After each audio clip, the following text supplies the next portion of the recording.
Who's cool in H-Town? Thank you for tuning in to Fox Files, Cold and Unsolved. That's my show where I highlight the many cold case murders here in Houston through my segment, My Beautiful Soul, and then I'll move on over to Dear Sister, dot, dot, dot. A letter to let you know that you are not forgotten. And that is my segment where I highlight the many murders, rapes, kidnappings, and our missing sisters. And yes, Dear Sister, dot, dot, dot. A letter to let you know that you're not forgotten is the complete title of that segment. Because I want our sisters to know we're not forgotten.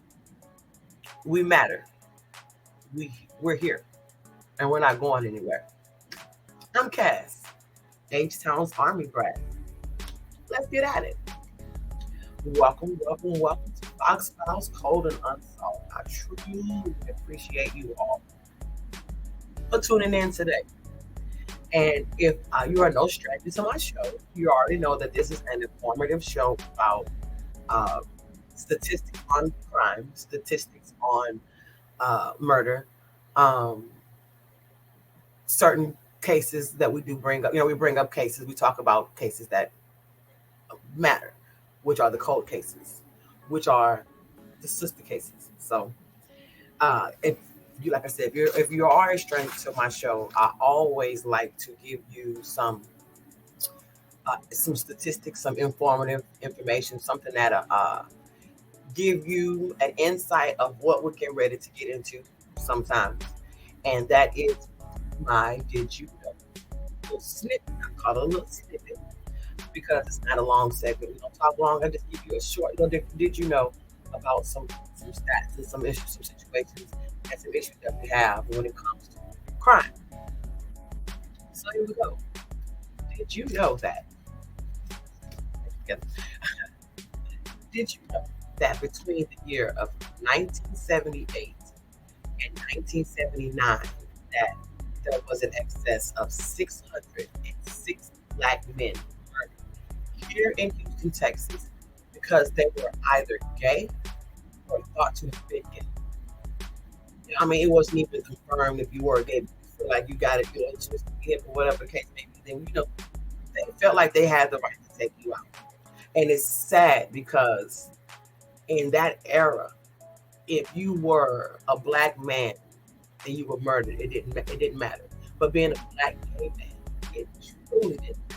And I say this because I've talked to several people that I know personally that lived here in Houston, Texas, and were 18, 19, 20, 21, 22, you know what I'm saying, 23, 30 years old during that 1978, 79, during the 70 decade, the 70s, because this happened the whole decade, but it really got out of hand the last 2 years.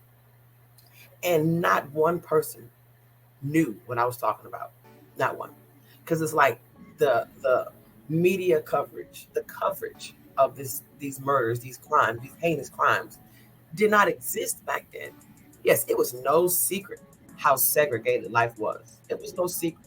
So that's what the situation was. That's why it was so many of them able to be found dead, missing for a minute, and body found.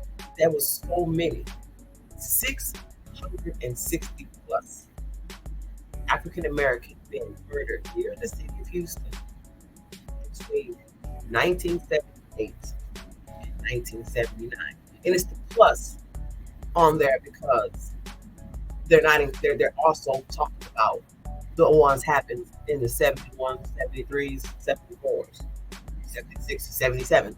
Those as well, because they were being murdered then as well, but it just got bad in the years. So our dear president, he went ahead and put an official Emmett Till anti-lynching act. And that is an act to where gay hate crime on black men is a crime. I mean, I know it's crazy for me to say it, it's sad to say it, but that's what it is. It is a bill stating that if you were a black man and you were murdered some years ago because you were gay, or thought were to be gay, then you have the opportunity to receive funds to help solve your case. That's where this act comes in. Yes, the anti-lynching bill has been in play for decades. Yes, of course, hate crime is a crime, but when it comes to men being murdered because and black men and nobody's doing anything about it, it's like now people are starting to wake up to the fact that you know we were literally who cares? That's what we were, a who cares situation. So now they're waking up to the fact that it was that case because it's ridiculous. 660 plus. And then nobody knows about it. So bless her heart, Lieutenant Melissa Countryman from the Houston Police Department, she realized that there was a situation. She realized that there's an issue and she heard about this act. She heard about this opportunity to to try to right some wrongs here. The feds are giving us the opportunity to right some wrongs here. A lot of rights need to be wrong. A lot of wrongs need to be made right because that 660 plus families are around here not knowing what happened to their loved one, but knowing that you don't care. They don't know what happened to Johnny. They don't know what happened to Roger. They don't know what happened to Steve. You know what I'm saying? But we do know you don't care because nothing came about of this. And it could have easily been solved back then. Easily. Because it could have been one person taking care of some of these by himself or herself. Strict possibilities.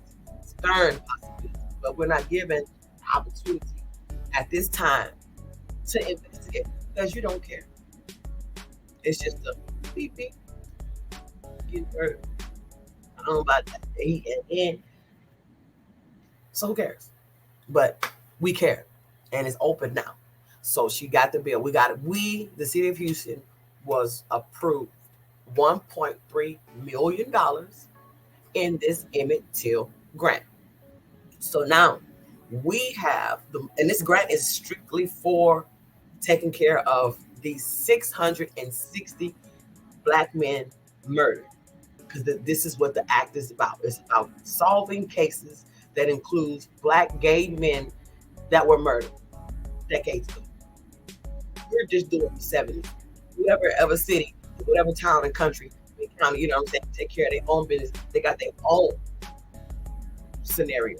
This is don't worry about us. Don't worry about ours, right? Right. So that's what we do. So she got the grant, $1.3 million. And that is to take care of solving these problems. Because right now, it's no secret that our crime is ridiculous. Ridiculous. Homicides have gone up tremendously. Tremendously. No one should be afraid to walk outside. No one should be afraid to go to the corner store. Nobody should be afraid to go to the nightclub, to the restaurant, to the movie theater. You shouldn't, but we are. And then the fact is, when you wake up in the morning, you find out such and such was shot, another young person was shot, an older person, somebody was shot, and then the person took off running, and we're still looking. We're still looking.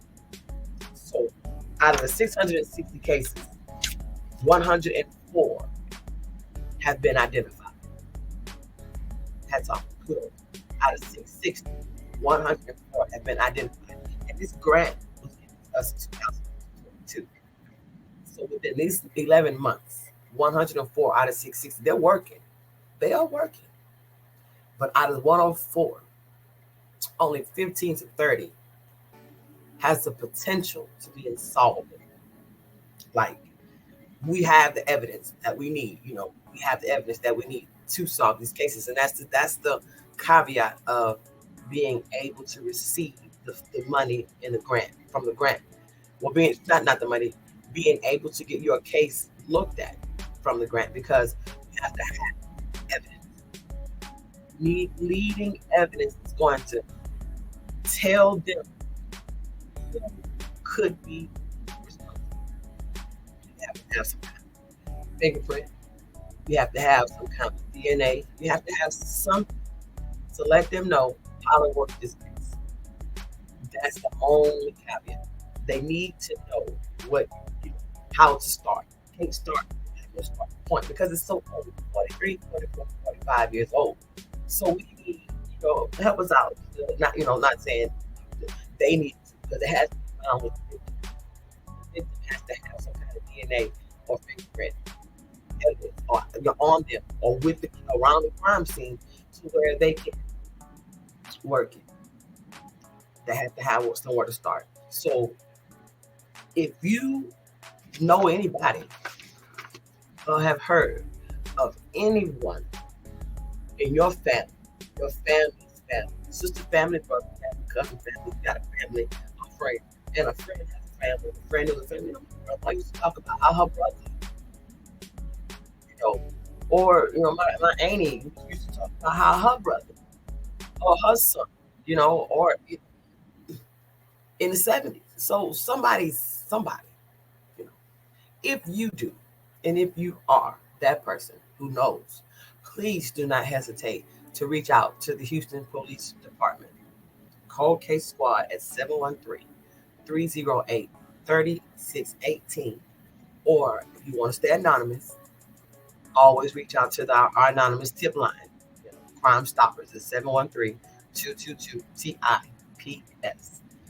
Those are the official places that you should call. But if you are not interested in talking to the law, you don't want to talk to the man, you don't need in your business, you don't want to know your name. Sometimes they want to ask some questions. Anything about you, always to reach out to your girl. Okay. At fox5 at gmail.com. Hit me up, give me the scenario, give me the story. If it's one of these men here, 660 plus, go ahead and send that information to the proper necessary authorities, and work that out. But even if it is, it can be anything, any cold case. Anybody in your family, in that case is cold and has not, they're not even talking about it. Please reach out to me at fox@gmail.com and we will get the party started. Right? We will get the ball rolling together. You know what I'm saying? Because you have to start somewhere. You need to say what you know. You never know what you know until you say what you know. So how you know what you know? Because you never said it's there. It's there. It's there. Right? Right. That's what's up. So that was my did you know? Did you know that the city of Houston was granted $1.3 million in from the Emmett Till Anti-Lynching Act to solve and prosecute case 660 plus cases of black men murdered here in the city of Houston between 78 and 79. And see, I forgot to say, this is a dual act, like grants, because a portion of this grant pays for finding, getting the evidence solved and out there and getting all the evidence together and DNA down into the lab and doing the footwork for the police. But then there's another part of this grant, $1.3 million, that takes care of the prosecution. It takes care of getting you to court and getting you convicted of said crime or let off of said crime before you got it wrong. It's up, it's go right. So we have the opportunity to get some of this off the table right now. So I implore you, the city of Houston employs you, the county of Harris employs you, and the family of these 660 black men are begging you to say what you know, if you know what you know. Okay, so did you know? Now you know. What are you going to do with it now? Right. So as we move forward, give me a second. It's time to move on forward. And this is where we get into what I like to call the soul of my show, because it hits the soul of Houston. And I love my city. If you know me, Fox Cass loves a city. I get out there and clean up my city. I get out there and I feed my homeless. I get out there and I donate. I love my city. No, I don't document everything. That stuff is not meant to be documented, but I do for my city. I love my city. But anyway, so like I say, this little segment here gets into the soul of me. It talks about my beautiful soul who are cold. All cases that I said are cold. We have an excess of 400 cases here in Houston alone that are cold cases. And these 400 are not including the 660 black men. Some of them might be in the mix, but the 660 black men is county like Harris. I'm talking about Houston, the loop, 16 loop. You know the loop. The, you know the loop if you are Houstonian. So you know what I mean. I'm talking about the loop. I'm not talking about the Beltway. The loop. Who stands Houston. So these cases are so dear to me because they've been right here and no one knows. No one cares. No one sees anything. So that's what I want to do. And that's why I have created my segment of my beautiful soul. Because that's me getting in the meat and grit of these cold cases. Because we have to bring back awareness. We have to bring back understanding. We have to bring back, like memories. We have to bring these back because these people deserve to be laid to rest and at peace. They're not at peace as long as their name, their box. If you watch any of my shows, you know how I feel about people, boxes and shells. People, boxes and shells. You know how I am about that. I can't fathom, I can't stand to even think about the fact that everything that we can think about is in a box. And right now, we don't have anything to help get everything out this box. So we're just gonna put you on the shelf and leave it there. And that's where a lot is. So as you see, my beautiful soul, right, Rufus Ray Brenham is strolling amongst us of the spirit. And that is because today's my beautiful soul is Mr. Rufus Ray Brenham. My headline reads, Murdered for Helping Family. Family Still Seeking Answers by Cass Sand. Rufus Ray Brenham from El Campo, Texas is the oldest of 10 children. There's 8 of them. I do believe one might have passed, might not be wherever he is doing this photo, but he's gone by the time he takes this photo. He's the eldest. And they are from El Campo, Texas, where they are widely known for having high cheekbones, you know what I'm saying? And that's a wonderful thing. If you are African American or of Native American descent, you know it's a proud title to have high cheekbones. And that's true. I have high cheekbones. Right? Right. Anyway, the Brigham family was known for their high cheekbones. They find solace in knowing this. This is a very, very great thing to be known in okay. In whenever they come up. So great. So they were like, oh, we don't know who you belong to, but we know you're a Brigham. Of course, yeah, that was a Brigham, you know what I'm saying? Whatever. So that's how it was. And so they had a great life. That's what I'm trying to say. It wasn't even a horrible, terrible life in El Campo. They loved it. But being the eldest of 10, living in the country like that, town life can get hard. So sometime in the 60s, Rufus Ray Brigham decides to move to Houston because he wants to find a better life. He wants to have a better life. And that's exactly what he does. He sets the example, shows his family what a man is, who a father is, husband, proper.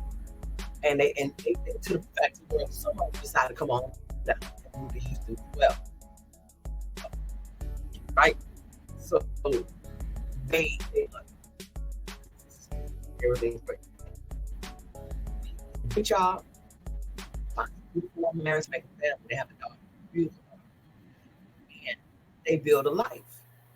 Wonderful. But it's confusing to everyone to where how on the night of June 17th, 1971, Rufus is murdered. He is murdered. How? You know, we still don't know. They still don't know. And this was June 17th, 1971. This night, Rufus receives a phone call from his brother-in-law named Michael Moore. Michael tells him that I need your help, brother. I need your help. And Rufus being Rufus, he's like, that's my family. I'm gonna be there for my family. So what does he do? He leaves his home, his wife, his daughter to go and help his brother-in-law. So he finds Michael, over Michael, and like, oh, you know, what's up? Mike, like, I just got robbed, and you know, you tried to sexually assault me, and you know, it was like, wait, pause, hold on. You know, somebody tried to, the man, you know, someone tried to sexually assault you, bro. You know what I'm saying? What are you talking about? This is weird. It's crazy. Yeah. So, Mike, like, yeah, you know, dude took my car, this, that, tried to break me. Can you please help me get my car? So Rufus like, all right, well, yeah, let's. So they drive around and they look for the car, and they see the car parked in like what do I call it? Smaller parking lot, maybe 4 5 spots, some stuff, nothing big, nothing like a little light, but they like have all kinds of. I don't have. I've seen the videos, but I don't have any still images. Said spot, but Michael's car is backed up into this spot, and they see it, so they pull on up. Rufus get down out the car and starts walking over to Michael's car, and out of nowhere, you know, a man jumps out the car with a knife, wielding a knife, and this man is known to be named Clarence. So he jumps out of the car wielding a knife and stabs Rufus to death, and it takes off. Now, subsequently, nothing happens to Michael, and this is crazy because this is Michael's situation. This belongs to Michael. You know what I'm saying? He's like, Rufus was at home with his family. You were out and about in these Houston streets on June 17, 1971, at night, and you happen to be able to get robbed and potentially raped. What are you up to, Michael? Why are you out and about in these streets like this? What are you doing? Where you needed some help from Rufus, and Rufus come running and end up getting murdered by the person who you said attacked you, because you said this guy, his name is Clarence, so you know the guy's name, and you know whether it be his name or not, because the police aren't even sure if that's his real name. So we're gonna put quotations around Clarence's name, Clarence, because it's not known what his real name is. But he jumps out of his car and attacks Rufus and stabs him to death and takes off running. But that was that. And Rufus' case becomes cold. It's 1971. And his case becomes cold. But fortunately for Rufus and his family, this case here qualifies to receive money from the Emmett Till anti-lynching grant, because even though this is a very tragic case, Michael explains to the police that he is gay. So my question is, Michael, your brother-in-law, which one of these fine people are you married to? Would it be a lady? Or one of these fine gentlemen in the back? Because your brother-in-law. So how are you affiliated? Because where you come from is the question. Who you married to? Like I said, fortunately for Rufus and his family, they were able to receive grant money from the Emmett Till grant to help solve the case. And like I said, it's perfect because they had to have found something to be worked in this case. Because if Clarence was laid dormant inside, like was called, right, he's laid dormant in the car. It's June 17th, 1971. I wouldn't care if it was June 17th, 1901, June 17th, 1981, June 17th, 1821. It's hot in the city of Houston. Get you at nighttime. So you will be sweating. Sir. So in the car, there has to be DNA evidence of now my Clarence in the car. And also DNA evidence of Clarence on Rufus. Because like I said, he stabbed him to death several times. He was stabbed several times. Being stabbed several times, the person had to some kind of way left something on you.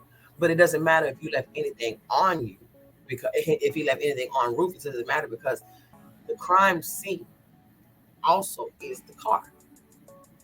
So if Clarence, quote, is laying dormant in his car, like I said, well, first of all, drove the car to the location where he is laid out in the backseat of his car. So if he drove his car here, his fingerprints are all over the car, outside of, and his DNA is in the car. So they have this. That's it. Right now, the DNA is still unknown. Still unknown. They have this evidence. So that's one. And they have the resources. They have the money to work this case. So now, get the ball rolling on who could be responsible for this 1971 senseless murder of husband, father, uncle, son, yeah, and then grandson, all of this stuff. Good man. Rufus's daughter, Arnita Brick says in a report, I'm just hoping that someone sees this and maybe they step forward. She was only one when her father was taken from her. One. She lost her daddy at 1 year old. He left that house that night to go help his brother-in-law find out what would help his brother-in-law out with his mischief. It was mischief that Michael was into. Mischief. Because Michael had no business out and about with Clarence. Doing whatever it is with Clarence. And then you get robbed. Then you won't say attempted suicide. Bro, look, nobody's falling for it. So, Michael, what was you up to that night? Excuse me. Michael, what were you up to that night? Uncle Michael, Arnita says, what was you up to that night? Because Uncle Michael, my daddy didn't come home. He kissed me and told me, I'll see you in a few. I'm not saying that's what he really said, but it's a possibility. And Uncle Michael, what happened? You got some explaining to do. Why you ain't told nobody yet? Okay, we know. You told the police you're gay. We got it. You're gay. So what was you out there doing gay at nighttime with Clarence? You know what I'm saying? Quote Clarence, because they don't know his name yet. Anyway, she and the remaining family members of Miss Ray are asking anyone, if you know anyone, please do not hesitate to speak up. We need you to say what you know. How do you know what you know? Unless you say what you know that you know. Right? You never know what you know until you say what you know. So say what you know. But don't just be saying stuff. You know what I'm saying? Do not just be out here talking all willy nilly. You don't know what you're talking about. Because that could be detrimental to somebody's future, somebody's life. Okay? If you know something, really genuinely know something, I'm asking. If you see this recording and this video, and I thank you right now for watching and staying along right now. We're not done yet, but thank you. If you know something, I'm asking that you will please reach out to the Houston Police Department Cold Case Squad, and that's 308-3618. Or if you want to stay anonymous, you can always reach out to the tip line, 713-222-3700. TIPS. We are asking that you come and say what you know. And if you do not want to talk to the man, you're not interested in talking to the man, you don't want the HPD know nothing about you, your life, your phone number, your email address, no nothing. Hey, reach out to your girl. That's what I'm here for. Fox Files at gmail.com. FO triple X and files with a Z at gmail.com. Reach out to me. Email me, tell me what you got, tell me your story, and I will reach out. I will, read the email, reach back out to you, tell you what it is, tell you what we can do, and how we can move forward. If it's guys, I mean, like a man, 660 cases of black men being murdered here in Houston, that'd be wonderful because we're trying to get that taken care of because we have the money to do so. This is also one of those cases. Mr. Brigham, he's one of those cases. He is my soul for today, but he's also one of those cases that is included in the 660. So we're working on getting him taken care of and getting him off the books and off the shelf. Get them off the shelf. They need to be off the shelf. I feel good when they're off the shelf. You know what I'm saying? I mean, progress is being made when they're off the shelf, right? So I thank you all for watching so far. And here we go with Fox Files as I transition on a segment that is dear to my heart as well. My whole show to me is dear to my heart because I'm talking about facts and I'm talking about saving souls. That's what I call it. You know what I mean? I'm talking about getting some of these cases solved and some of these cases that have been solved and might still be talked about as well. And the unspoken commodity in this situation is the black sister. Black sister. We do not get the recognition that we deserve when we come up missing, when we are sexually exploited, when we are murdered. We don't get the proper recognition. So it's up to us to talk about us. It's up to us to bring up us because they're not coming. So here I am, Files Cold and Unsolved, always going to bring up us. So this segment that's getting to come up now, like I said, is here because, dear sister, a letter to let you know that you are not black. And I take that to heart because, like I said, we are expendable to the world. We live in a world where it doesn't matter what happens to that little black girl. Oh, well, she a little black girl. One less little black girl. One less little black girl. One less black woman. This is what the world sees and how they view them. So until we step up and let them know no more is going to continue. And the only way we can let them know is to bring up and talk about what they're afraid to talk about. We're being taken away at a proportionate rate. Our own people, by them, we're being taken away. So we have to stop this. And how do we stop it? We change it. We change the narrative. We change our importance to the people. And how we change our importance to the people is we bring us to the forefront. And that's what I'm doing. I'm bringing us to the forefront. All right? Here I am with my dear sister, ... A letter to let you know that you are not forgotten.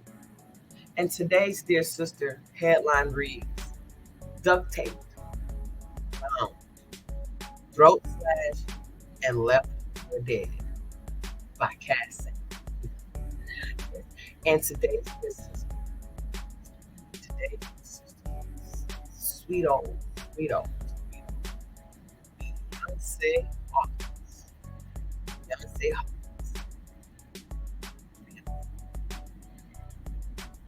Born in Baton Rouge, Louisiana, August 21st, 1967. 1967, she was born in Baton Rouge, Louisiana. Beautiful young lady. Yes, I love how she said Beyonce. So in April of 2001, Beyonce's life changes with some in Lancaster, California. Somewhere in her life, she decides to move to Lancaster, California, because she felt like, well, however the case was, that was the best thing for her to do, and that was she went on out there, built her life, she lived her life. She had a happy life, a good life, a good life. So everything was confused to her family, right? Because Beyonce was a great woman, and in 2001 in April in Lancaster. It was Easter weekend. This 33-year-old Beyonce Hawkins had her whole weekend planned out. Everything for that weekend, Easter weekend, was planned out. According to Yandi Faye Bryant, and I'm going to put Faye in quote because Faye is her nickname or her middle name, and that's what people call her. But I'm going to continue calling her Yandi throughout my show. According to Yandi, Beyonce's sister, she says, okay, well, sis said that she was gonna be busy all weekend. I talked to sis. She's good. This is Friday. She's good. She's gonna be busy all weekend. She got to go shopping on Saturday. And then she has to sing in the church choir on Sunday, Easter Sunday, the next Sunday, this Sunday. So she's busy. Okay, you can get in touch with her, that's fine. I talked to sis. This is fine. She's fine. It's Friday. Saturday, anybody get in touch with her? She said, okay, well, that's cool. She's busy. She's shopping. But when Sunday comes and she doesn't show up to sing at the church, people kind of get like a little concerned because it's like, okay, she rehearsed. All she talked about being up there singing on Sunday. So she, I don't know, maybe she's just tired. Maybe the whole shopping thing on Saturday overwhelmed her and overpowered her energy. So maybe she's sleep. Maybe she's sleep all day Sunday. Don't come. She's sleeping. We don't know. We'll find out tomorrow. You know, where is it? Say what happened to Beyonce? Beyonce slept all day. She's good. She's fine. But when she doesn't show up to work on Monday at Antelope Valley Hospital, where she is a registered nurse assistant, people started to get worried because okay, we didn't get in touch with her Saturday. We gave it to shopping all day Saturday. And when she didn't show up to church on Sunday, we gave it to being tired and sleeping all day because we don't know. We don't know. And then when she don't show up to work on Monday, that's where the strangeness come in at. So one of her concerned coworkers, one of these ladies here, reaches out to Yandi and says, hey, such and such me, blah, blah, blah. Have you talked to Beyonce? Beyonce like shit. I thought she was at work. Yeah. She like no, she didn't show up this morning. So Yandi is confused because she's thinking her sister is where she's supposed to be, which is at work. She talks to her sister, so she's supposed. I'm here for my sister, and I know she's at work. It's my sister. They don't want my sister. She's fine. So how about you and I go ahead, going over to her apartment complex, let's go check on her and see if we'll be fine. So Yandi and the concerned coworker go over to Beyonce's apartment. They knock on the door, they get no answer. So now Yandi's like, something seems wrong. Something is not quite right with this situation because she's not answering the phone. Now she's not answering the door. So let's go down to the complex's management and see if they can help us get inside. So that's what they do. They go to the manager. They tell the manager, blase, can't talk to my sister. I need your help, please. I haven't heard from her since Friday. I'm worried. We're worried. She's not at work. She didn't go to church. Please help me find what's wrong. What's going on? The manager says, rolls over and he's not going to in and to the door. But so he decides to use his key to get in. Walks in. Cool. Yandi says the first thing she recognizes when she peeps her head in is that the coffee table in the living room is turned over. And before she can step 1 foot further into her sister's apartment, the manager runs from the back telling her, no. Do not come in here. Don't come in here. And she's like, looking, like, what's wrong? So he looked as if he had seen a ghost or something. I felt something. And then I started screaming. These are Yandi's words from the report. He looked as if he see ghosts. I felt something, and I started.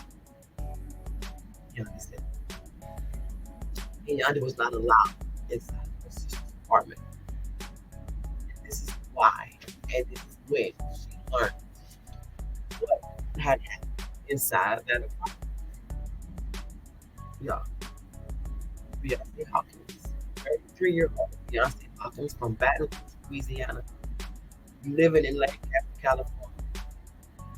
Nurse, the part-time student, the daughter, the sister, the friend.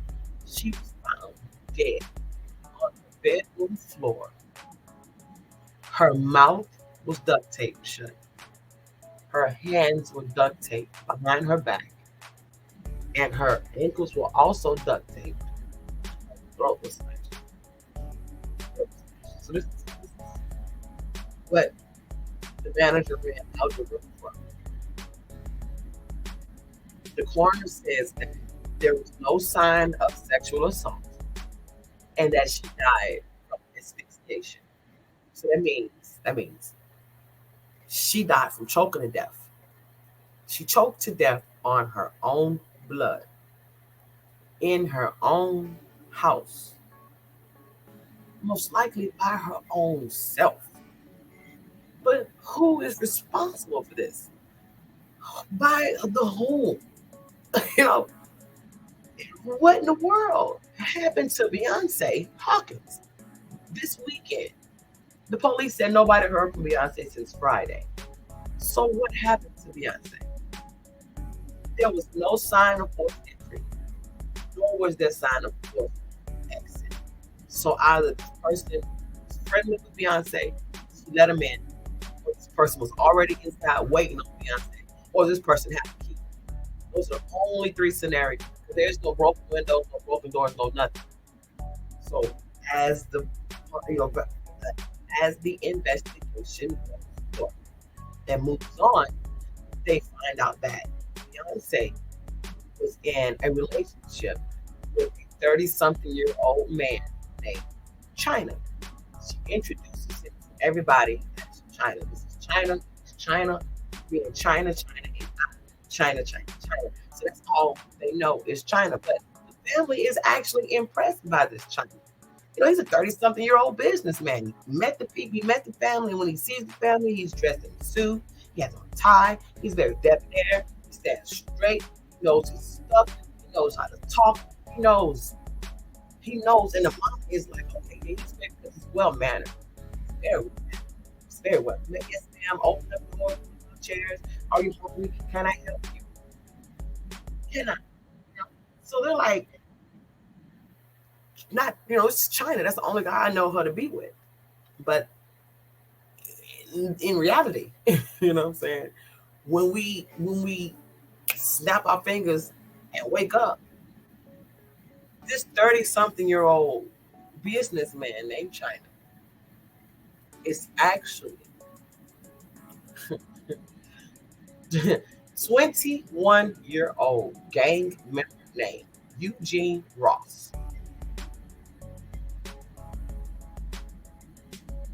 21-year-old gang member. And I chuckle when I say gang member because that's the story reads. 21-year-old gang member, Eugene Ross. And here are his street names. Yes, China is one of his street names. But the kicker is the second. Evil. This man walks around town and if he walks evil, his name is China. But no one thinks to call him the con artist because what kind of life did you live to where you are a 21-year-old gang member and you could portray to be a 30-something-year-old businessman? What kind of life?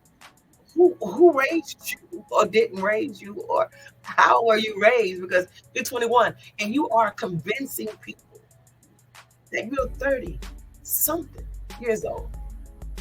So the police call him in investigation on this murder.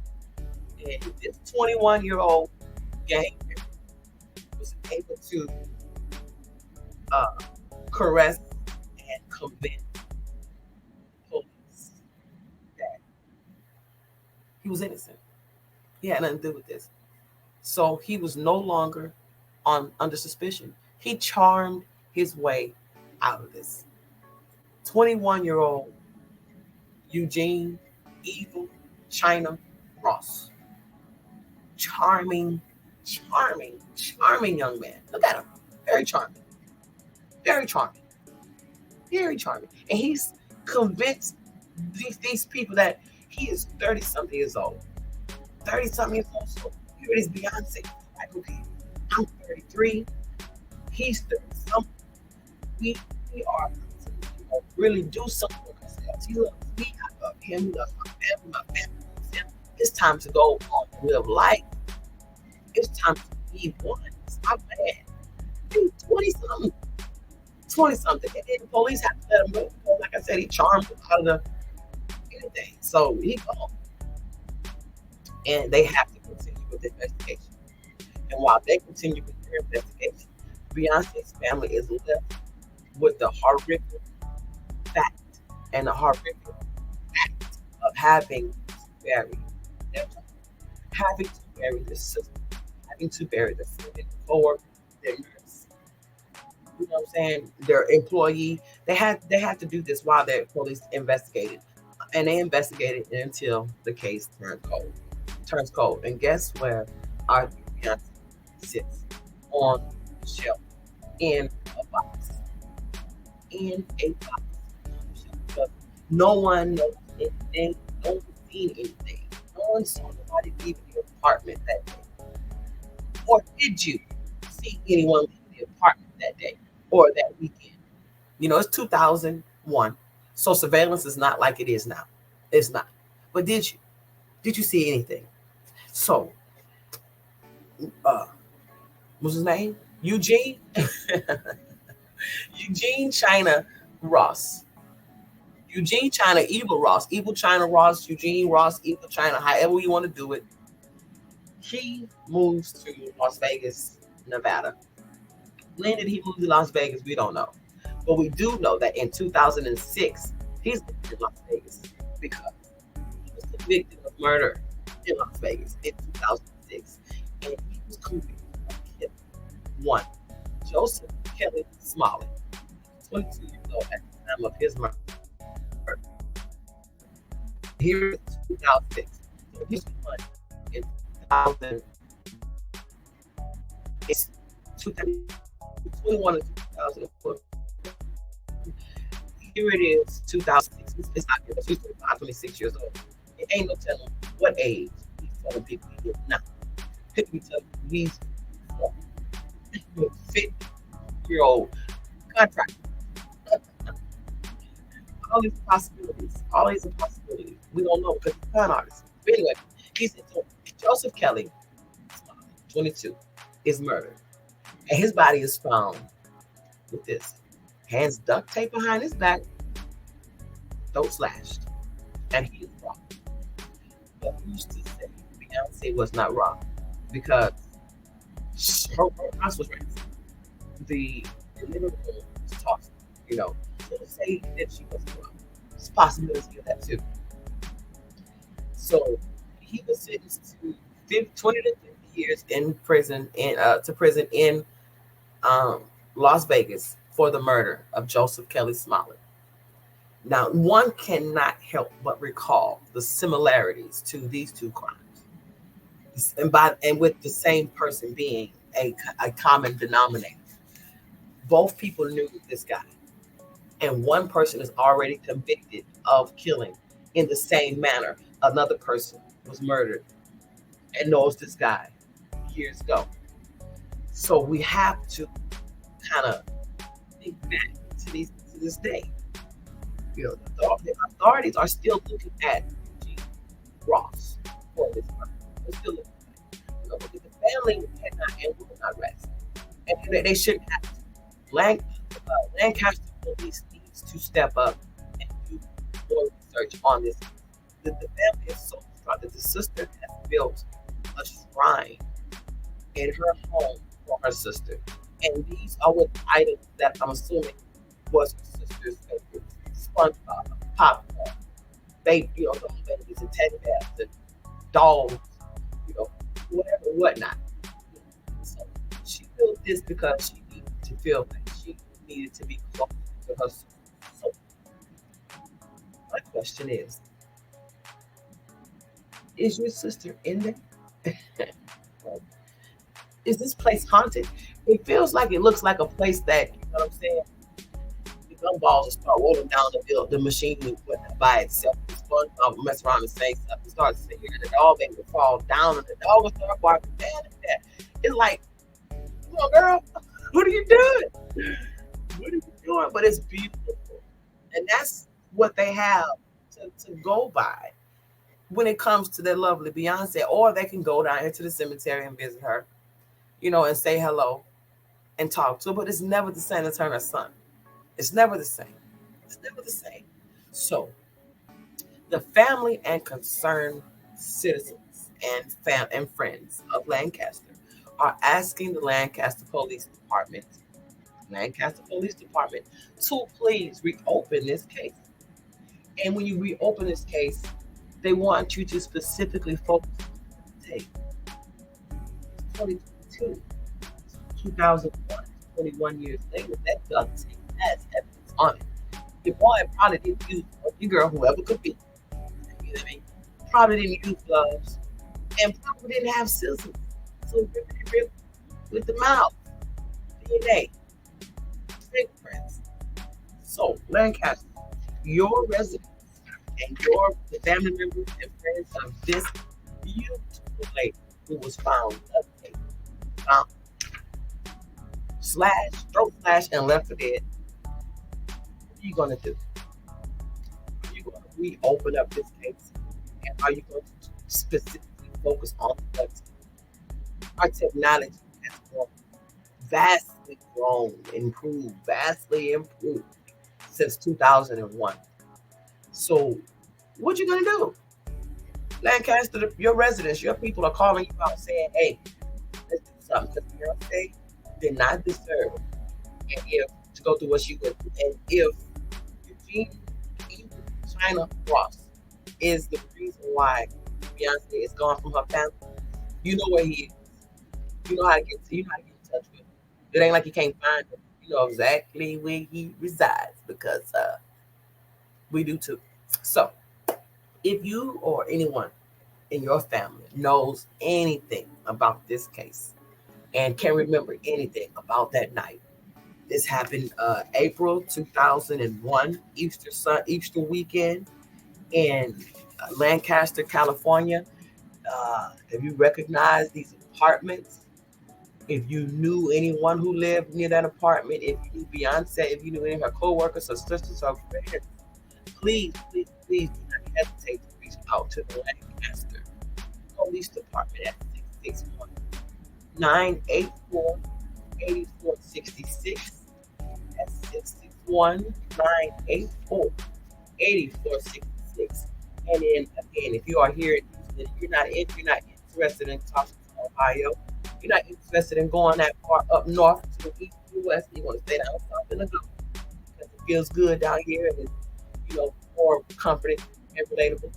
Please do not hesitate to reach out to the Houston Police Department on case squad. We are always interested. We will always help bring your case to wherever it needs to go. So reach out to the Houston Police Department, 713-308-3618. And if you want to stay anonymous, you can always reach out to 713-222-TIPS. And if you are one of those who is not interested in talking to the law, not with it, with it, you can always call your girl. Contact Kat. I'm here for you. You can contact me at foxfiles@gmail.com. Drop me an email, contact information, and the story. Like a little snippet of the story. And we will most definitely take care of that. Take care of you. So so we are still rolling and rocking and rolling with our dear sister. So with that is Miss Beyonce Hawkins. And I want to say to you, Miss Beyonce Hawkins, You are my sister, and you are not forgotten. Please, please know. Please know. So if you know anything, please reach out to the necessary people. To the necessary people. All right, and as we move on, what I'm going to do today, since it's been a while since I've done a show, I'm going to do one more small, quick one because it's real. And because I need to get some of these cases that I've already taken up that out of the way. So let's get it rocking, let's get it moving. So with this here, I'm going to go to, we call victim number 8, question mark. Victim 8 with a question mark. And this is why. Because victim number 8, question mark, is still unknown. She still has yet to be identified. So my headline reads, prolific serial killer, Cleveland torso murder. Cleveland torso murderers, 8th victim with a question mark because we still don't know. By Cass Say. June 1937, a teenage boy discovers a burlap sack with a human skull in it underneath the Lorraine Bridge. So like he sees the sack and he recognizes his skull coming out of the sack underneath the Lorraine Carnegie Bridge in Cleveland, Ohio. All right. And the name of the river is the Lake Erie River. So a boy finds this skull coming out of the burlap sack, and inside of the burlap sack that is found next to the bridge is the remains of what seems to be a petite black female in her 40s, 40 or in her 40s. All right, and at this time, we don't know who she is. So she's given the name of Cleveland Jane. Body found in Cleveland. Too easy. She's a female. So okay, Jane. And then, who are you? You know what I mean? So Jane. And that's what they call her. Along with her body is a newspaper that is dated from the year before in 1936. So this gives the police reason to believe that it's the time that she was murdered in 1936. There was an advertisement on this for a performance on this. There was an advertisement for a performance at the Palace Theater. It was newspaper. It was certain. So she had a newspaper on her with a certain ad for a performance at the Palace Theater. So the police goes to the manager at the Palace Theater in 1937, asking, "Do you remember this performance in 1936?" He does.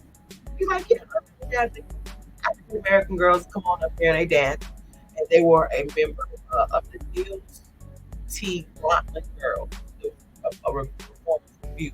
Neil T. Grantland Girls were out there and performed that weekend." But he cannot tell you anything about any of the girls. And by right, it's not his business to. He's a white man in the 30s. He had no business knowing anybody's name or anything about them ladies, just like they had no business knowing anything about him. We stayed in our place, sir, you stay in your place. And that's how it went. And that's how it went.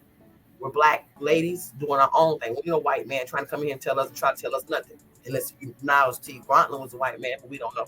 We'll find out. We can find out. But anyway, as I digress. Stop digressing. Anyway, so he confirms that yes, that show is on that. But he can't tell you if anybody is missing. And he cannot tell the identity of anybody that was in the show. So they have to move forward. It was 1936, 1937. It's still a lot of poverty and just not going on back then. So okay, we don't even know who she is or where she was. So we just got this sketch. We're gonna put it out there. Has anybody seen this person? Anybody? Person. And upon further investigation, after they release information, the son of Miss Rose Wallace, she was a former prostitute of Cleveland streets. Her son believes her to be this body found in her lap sack because she had an extensive amount of gold work, mouth work with gold in her mouth. But it's 1936, 37. I think every black female in that era had a mouth full of gold. My great grandmother was born in 1908. So in 1936, 37, she was in her late 20s. She also had goals. You know what I'm saying? So that's what they did back then. So if you thought that was because of the fact that she had those goals, but being that his mother had only been missing for 10 months, and this body in this burlap sack is over a year gone, that's impossible. You know, she can't be your mother. So they moved on from that. But then the police started adding things up and started saying, you know, well, this body is found in the same area where 7 other bodies was found in the same manner that these other 7 bodies were found. So could she be the 8th victim of the or so murder? It's possible. It's possible. So they move forward into that scenario. So in the beginning of the early 1930s, all the way up to 1938, Cleveland, Ohio, and Coahuila Falls, Ohio, was plagued by a serial killer, and he was known as Cleveland torso murderer.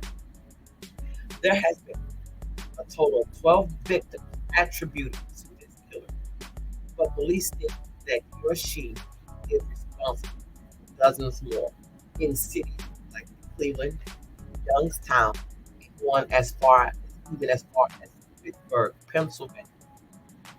They say there are a number of unidentified bodies that could come from this Cleveland torso case, killer. And in strange in 1938, killings just stopped. No more bodies are found. No more bodies are missing. They just stopped in the Cleveland area. So now they want to, one needs to, wonder, did this person go to jail? Did this person die? Because you just don't kill 20, 30, 160 people and just decide one day that you don't want to do it no more and just don't do it no more. No more. And that's you're elsewhere. And then they haven't pinned them together just yet. Could be a possibility. But they just stopped in Cleveland in 1938. It was strange. But 1936, 37-ish, it could have been a possibility that this Jane Doe, Cleveland Jane Doe, could be a victim from this Cleveland torso murder. Now, the way they know that she is African American is because of the aperture of her nose, like the structure of her nose lets them know that she was a black woman. They say the medical examiner stated that she was petite in stature, 4 feet 11 inches or shorter. She had black or dark brown kinky hair and an extensive amount of dental. And that's why Rose's son thought that was his mother. But it turned out not to be his mother. But okay, what happened to his mother? I should have, of course, I'm already getting things together to talk about Rose. You got to figure out what happened to Rose Wallace. This is not Rose Wallace, where is Rose Wallace? This is victim 8. So, victim 8. Now, they do have DNA and they do have fingerprints with this body, with the burlap sack found on the body, found some kind of way they have it. And right now, as of today, it's still determined, recognized as unknown. So we get recognition, bring this case back to life because let's get these unknown fingerprints and DNA. No, of course, you might not kill you right now. You might be on the other side dealing with whatever he or she has to deal with on the other side, meaning could be dead or old is a mug. Right? But there's neither here nor there. So we need to find out what happened to our dear sister Rose Wallace. And then we need to find out who this victim is. So there is a network named the Doe Network. And this is the International City. This is the International Center for Unidentified and Missing Persons. Now, I want to tell you, If you don't have it in your phone to be able to check this out, don't check that website out. I go to the Road Network. I go to the Road Network. I have been doing these cases for a while, and I have been reporting on these cases that I've seen. And if you watch my shows, I've given you some crime scenes. I've given you some photos. Going on this website, you see all these unidentified women that from states Alabama all the way down to Waxahachie. Real talk. I teared up. I won't say broke down, but I teared up because it's like they got clay pieces and paint because they think this is what your face look like, and they think this is the color of your skin. Because all we have is skull and hair, no fingerprints, no DNA, no tissues, no nothing, just hair. The Doe Network, which is the International Center for Unidentified and Missing Persons, reports that upon examination, there is extremely wide nasal aperture. Nose. Big nose. The alveolar ridges are quite prominent with considerable protagonism. English, please. She got a black person nose. Inward nose. Inward nose. Got that. The texture of the bone is quite fine, thick. Thick bone. You could say thick bone. Thick bone. Therefore, the finding that the skull is burlap sack along the side of the Carnegie Bridge is belonging to an African American female. So you know that she's an African American female. You don't know who she is. We need to find out who she is. Do you know who she is? This was in 1937 when this body was found. So if anyone knows if was there or knows anything from then, they are old, we're elderly. And I say this with the most sincere heart, the most understanding, kind, and loving, and place of sweet tenderness. Listen to your elderly people when they have their senior moments, because 10 times out of 10, these senior moments are the memories that will push back, coming to the forefront. The memories that are the forefront of the present are being pushed back. So that's why a lot of times that's what's going on when it's a lot of dementia and Alzheimer's. So sit back and listen to these stories. And if somebody, does mention the fact that they knew of a lady that went missing in the 30s, 36, and they sister or their auntie or somebody went missing, please, please, please, please don't hesitate. Please don't hesitate to reach out to the Cleveland, Ohio Police Department. That's 216-623-5464. They are desperately seeking answers because, like I said, this is 1937. This is a very old case. And it's not as much as trying to get justice anymore as it is trying to get peace and resolution and closure as of now. So if you know anything, please reach out to the Cleveland, Ohio Police Department, 216-623-5464. And again, if you don't want to call Cleveland, and Cleveland's not your jazz, you want to stay down here at the golf. And H, you want to almost reach out. Houston Cold Case Division, 71308-3618. Or if you want to keep it anonymous, 713-222-TIP. And if you don't want to talk to the man, you don't give me your business. You don't want him to know your name, your number, your voice, your email address, your social, nothing. Never hesitate to reach out to your girl. Case at foxfiles.com. I mean, gmail.com. foxfiles@gmail.com. There it is. There it is. There it is. If you know anything, or if you can think of anything, if you heard something at the dinner table, and you heard your grandma say, "Hush, hush," please don't stop. Don't stop, because somebody's mother is missing.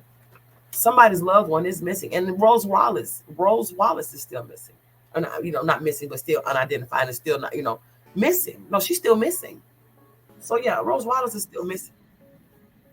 All right, all right. As we move along, get ready to close it down with Fox Files Cold and Unsolved. I just want to do a brief. No, I want to tell victim number 8 and Miss Rose Wallace, before I do anything, I want to let you know that you are my sister and you are not forgotten. And you need to know, that. And we're going to find out what happened. We're going to figure out who you are. Rose, what happened to you, and where you are. And Jane, Cleveland Jane Doe, who you are. Because you cannot find out what, the why, and the how. So you find out who. We need to know who you are. And once we know who you are, then we can find and get into the meat of what happened to you and where you went, and why you went, where you went, how you went, where you went. All right? All right. All right. Pass. All right. Ready to put. Anyway, so I want to go ahead and end it with a small brief, wrap them up, and that's why I just go over a small, cold case that I have already gone over, and give you an update. Kanisha Dixon. I talked about her in my very first show. She's a young African American female who was murdered in her apartment back in May of 2000.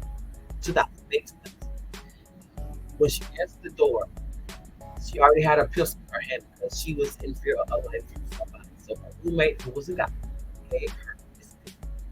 She opened the door with a pistol in her hand, but she subsequently shot dead in her shot in the stomach, torso, right there in her own apartment on the floor. She had just moved into her apartment 2 months ago because she was in fear of her life. So she was trying to get away from somebody and someone. The police said they did an extensive amount of research and got extensive amount of information from the residents and people, but nobody has solved this case yet. May 2000, West Chase Apartments, Kanisha Dixon, murdered in her apartment, dead on the floor. If you know anything, anyone know anything about anything that could have been involved in this murder, you see somebody running from away from this apartment. You had to see somebody go away because somebody did it. So did you see? Don't be afraid to hesitate. I mean, don't be afraid to reach out. Here's the information you need to reach out. If you don't want to talk to them, call Lancaster. You know what I'm saying? If you want to go Lancaster, you are always welcome to contact Cleveland. Talk to them. Cleveland is directly where you need to go. But if you are interested in talking to the man, I already know who to contact. Yeah.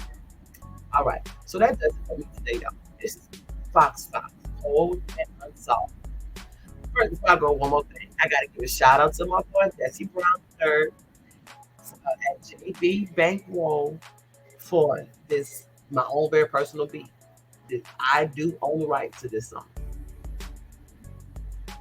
That's my song. So I'm going to figure out and find out a little intro and go on and put some words to it. So I love the beat. I love the beat. The JB Bank, look them up. So let's get ready to head on out here. I'm Cass, H-Town's Army Brat. This has been Fox Files Cold and Unsolved. I thank you for tuning in. I thank you for staying this long. I thank you for watching. I will know what I do without you. I see you when I see you.